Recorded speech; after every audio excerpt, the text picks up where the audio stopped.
حج کے لیے جانے والی ہوائی جہاز میں مسافر جل کر راکھ ہو گئے تو پھر دیکھو قدرت کا کیا کرشمہ ہوا۔ ویڈیو ڈیلیٹ ہونے سے پہلے ہی دیکھ لو۔ السلام علیکم پیارے دوستو آج کی اس ویڈیو میں ہم آپ کو بتائیں گے کہ 3000 فٹ کی بلندی پر ہوائی جہاز میں مسافروں کے ساتھ کیا ہوا، کیا حج پر جانے والے مسافروں کی جانیں بچی یا نہیں، اور ان کے ساتھ کیا معجزہ پیش آیا۔ دوستو ان سوالات کے جوابات کے لیے آج کی ویڈیو کو آخر تک ضرور دیکھیں اور چینل کو سبسکرائب کر دیں۔ پیارے دوستو ذوالحج کا مہینہ تھا، 120 حجاج جہاز میں حج کے لیے خانہ کعبہ روانہ ہوئے۔ جہاز 3000 فٹ کی بلندی پر پرواز کر رہا تھا۔ بزنس کلاس کے لوگوں سے ایئر ہوسٹس انتہائی باادب طریقے سے پیش آ رہی تھی۔ لوگ ایک دوسرے سے باتیں کر رہے تھے۔ ان میں 30 سال کا عبداللہ بھی تھا جو شاید کسی کام کے غرض سے سعودی عرب جا رہا تھا۔ ایئر ہوسٹس نے جہاز کی تمام لائٹس کو بند کر دیا۔ لوگوں پر غنودگی طاری ہو گئی۔ اتنے میں جہاز کو ایک زبردست جھٹکا لگا اور جہاز کی تمام لائٹس جل اٹھی۔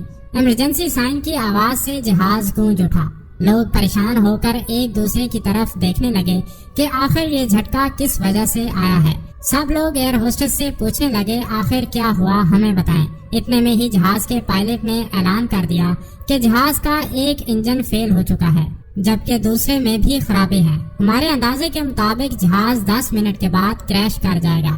تمام لوگوں سے گزارش ہے کہ اپنے لیے دعا کر لیجئے۔ یہ سننا تھا کہ مسافروں کی سانسیں اوپر کے اوپر اور نیچے کی نیچے تک رہ گئیں۔ جہاز میں یکدم سے شور مچ گیا۔ ہر کوئی اپنی اپنی موت کی عکس بندی کرنے لگا۔ بزنس کلاس کے لوگ چیخ چیخ کر کہنے لگے تم لوگ کس قسم کی بکواس کر رہے ہو۔ ایئر ہوسٹس جس نے سب کو خاموش رہنے کی التجا کی، ساتھ ساتھ ان کو یہ بھی کہا کہ تم لوگوں کے ساتھ ہم بھی کچھ ہی دیر میں میت میں بدل چکے ہوں گے۔ آپ لوگ حوصلے سے کام لیں، دعائیں پڑھیں۔ میں بھی آپ لوگوں کی طرح ایک مہمان ہوں اور میں آپ لوگوں کے لیے صرف ایک ہی کام کر سکتی ہوں۔ اس کے بعد ایئر ہوسٹس دوبارہ سے اندر داخل ہوئی اور اپنے ساتھ ایک چھوٹا سا کالا ڈبہ لے کر آئی۔ تمام مسافر اس ڈبے کو غور سے دیکھنے لگے۔ ایئر ہوسٹس تمام مسافروں سے متوجہ ہوئی۔ اس ڈبے کو بلیک باکس کہا جاتا ہے۔ یہ ایک خاص قسم کا ڈبہ ہے، کسی بھی چیز کا اس پر اثر نہیں ہوتا۔ اگر آپ لوگ کسی دوست یا گھر والوں کسی کو بھی کوئی بھی پیغام بھیجنا چاہتے ہو تو سب کچھ ایک کاغذ پر لکھ کر اس ڈبے میں ڈال دو اور جہاز کے ملبے سے جب یہ بلیک باکس ملے گا تو آپ کے گھر والوں اور رشتہ داروں تک آپ کا پیغام پہنچ جائے گا۔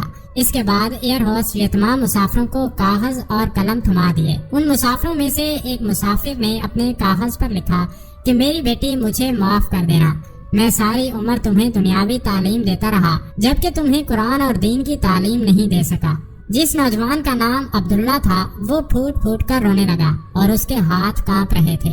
اس نے اپنے آنسوؤں کو صاف کیا اور پھر لکھنے لگا اے میرے پیارے رب، تو سارے جہان کا مالک ہے، میں صرف اور صرف آپ کو خط لکھنا چاہتا ہوں، ہماری موت کا وقت بہت قریب ہے۔ یا اللہ، اس دنیا کا رواج ہے کہ جب کوئی چھوٹا کسی بڑے کے پاس جاتا ہے تو اس کے لیے کوئی تحفہ یا نذرانہ لے کر جاتا ہے۔ یا اللہ، آپ بے نیاز ہیں، ساری دنیا کو رزق دیتے ہیں، آپ کو کسی بھی تحفے کی کوئی ضرورت نہیں، مگر میں بندہ ہونے کی وجہ سے کچھ تو ضرور پیش کروں گا۔ اگر میں اپنی زندگی کے 30 سالہ دور پر غور کرتا ہوں تو مجھے کوئی بھی ایسی چیز نظر نہیں آتی جو میں آپ کو پیش کروں۔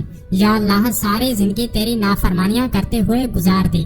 میرے دل میں ہمیشہ یہ خیال آتا تھا کہ اللہ کے سامنے جھک جا، اسے سجدے کی حالت میں منا لے، وہ تیرا رب ہے، تجھے ساری زندگی اپنی نعمتوں سے نوازا، حتیٰ کہ ماں کے پیٹ سے بھی تیری دیکھ بھال کی۔ جن نعمتوں سے ساری زندگی تجھے نوازا ان کا شکر ادا کر۔ یہ ساری باتیں میرے ذہن میں آتی تھی مگر میں شیطان کے بہکاوے میں آ کر تجھ سے غافل ہو جاتا۔ میرے رب، میری نماز، روزہ، حج، کوئی بھی چیز قابل نہیں کہ تیرے سامنے پیش کر سکوں۔ میں نے ساری زندگی لاپرواہی میں گزار دی۔ میں اپنی زندگی کے 30 سال سوتا ہی رہا اور جب جاگ آئی تو موت کا وقت بہت قریب ہے۔ زندگی کے 18 سال پڑھنے میں گزار دیے جبکہ 8 سال روزی روٹی کے لیے ادھر ادھر گزار دیے۔ کبھی کسی کی غیبت کرتا رہا، کبھی دنیا کے مفاد کے لیے جھوٹ بولتا رہا۔ میں آگے بڑھنے کے چکر میں پیچھے کی زندگی کے تمام واقعات کو بھول گیا۔ کبھی نہ سوچا کہ تیرے ساتھ تعلق بنایا، ساری عمر تیرے سامنے سجدہ نہ کیا، تیرے لیے نماز ادا نہ کی۔ یا اللہ، تو مجھے جہنم کی آگ سے بچا لے۔ جو لمحات تیرے ذکر میں گزارنے چاہیے تھے وہ ٹی وی ڈراموں، فلموں اور کھیل کود میں گزار دیے۔ میں نے تیری کتاب قرآن مجید کو نہ پڑھا اور نہ ہی سمجھا۔ یا اللہ ساری دنیا تیری عبادت کرتی ہے، ان کے لبوں سے تیرا نام نکلتا ہے، مگر میں کس قدر بد نصیب ہوں جو تیری نافرمانی کرتا رہا، تیری حدود کو پار کرتا رہا۔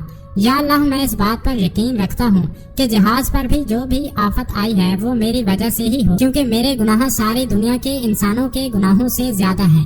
یا اللہ میرے پاس سوائے ندامت کے کچھ بھی نہیں، میرا دامن تیری عبادت سے خالی ہے۔ میں نے تیرے ساتھ شرک کیا، میں نے اپنے رتبے اور دولت کو تجھ سے اوپر رکھا، میں نے ہمیشہ تیرا نام لیا مگر محبت کسی اور سے کی۔ میں نے جب جب نماز پڑھی میرا ذہن دنیا کے خیالوں میں گم ہو جاتا۔ یا اللہ میں یہ سمجھ بیٹھا تھا کہ میں نے ہمیشہ اس دنیا میں رہنا ہے، میں نے تیرے عشق میں ملاوٹ کی۔ یا اللہ میں نے کبھی کسی ضرورت مند کی ضرورت پوری نہیں کی، کبھی کسی غریب کی مالی مدد نہیں کی، کبھی کسی بھوکے کو کھانا نہیں کھلایا۔ میں یہ تمام باتیں جانتا تھا مگر میں نے کبھی توجہ نہ دی، حالانکہ زندگی کا مقصد دوسروں کے کام آنا ہے۔ تو نے تو ہمارے رزق میں بھی غریبوں اور مسکینوں کا حصہ رکھا ہے، مگر افسوس کہ میں ان کے کام نہ آ سکا۔ میں نے لوگوں سے رشوت بھی لی، میں نے لوگوں سے ناجائز کام بھی کروائے۔ جس مقصد کے لیے تو نے مجھے بھیجا، اس دنیا میں تو نے مجھے پیدا کیا، میں نے وہ کام نہ کیے۔ میں ہمیشہ آپ سے جھوٹ بولتا رہا کہ سب اچھا ہے۔ جب بھی اذان کی آواز مجھے سنائی دی تو میں اپنا دھیان کسی اور طرف کر دیتا۔ اے اللہ آج میرے پاس کچھ بھی نہیں، میری جھولی خالی ہے، میری جھولی میں سوائے برائیوں کے علاوہ کچھ بھی نہیں۔ میں نے ہمیشہ تیرے علاوہ لوگوں سے دوستی کی، حالانکہ تیری دوستی کی کیا کہنے، تیری دوستی سب سے اعلیٰ سب سے عظیم ہے۔ میرے مالک میں بہت کمزور ہوں، کمزور لوگوں کو معاف کرنا تیری شان کے لائق ہے۔ تیری شان یہ ہے کہ تو گناہ گار لوگوں کو معاف فرما دیتا ہے، اور ہم پر یہ فرض ہے کہ ہم تجھ سے معافی مانگیں۔ بے شک تیری رحمت سے بڑھ کر کوئی چیز نہیں۔ اے اللہ میں اپنی غلطیوں کی معافی مانگتا ہوں، اپنے گناہوں کا اقرار کرتا ہوں، تیری دسترس سے میرا کوئی بھی گناہ چھپا نہیں۔ اے اللہ میری زندگی کا آخری منٹ بچا ہے، میں بہت بے بس اور لاچار ہوں، لہٰذا تو اپنی محبت کے صدقے، اپنی رحمت کے صدقے مجھے بخش دے۔ اور آخر میں عبداللہ لکھتا ہے کہ میری بیگم میں چلتا ہوں، میرے بچوں کا خیال رکھنا، انہیں اچھا بندہ بنانا جو میں کبھی نہیں بن سکا، دین کی تعلیم دینا اور صراط مستقیم پر چلنے کی نصیحت کرنا۔ دوستو اس کے بعد جہاز میں ایک زوردار دھماکہ ہوا اور جہاز کریش ہو گیا۔ جہاز کریش ہونے کی وجہ سے کوئی بھی نہ بچ سکا، سب کے سب موت کی لپیٹ میں آ گئے اور اپنے خدا سے جا ملے۔ پیارے دوستو میں اور آپ ہم سب کے لیے یہی بہتر ہے کہ ہم اللہ تعالیٰ سے اپنے گناہوں کی معافی مانگ لیں۔ ہمارے پاس آج بھی زندگی جیسی نعمت موجود ہے، ہمیں چاہیے کہ ہم اللہ تعالیٰ کی حدود کو پار نہ کریں، اس کے بتائے گئے اسلام کے اصولوں پر گامزن ہوں اور زیادہ سے زیادہ وقت اس کی عبادت میں صرف کریں۔ جی تو دوستو آج کی ویڈیو میں اتنا ہی۔ ہماری یہ ویڈیو آپ کو کیسی لگی کمنٹس میں ضرور بتائیں۔ مزید ایسی ویڈیوز کے لیے ہمارے چینل کو سبسکرائب کر دیں۔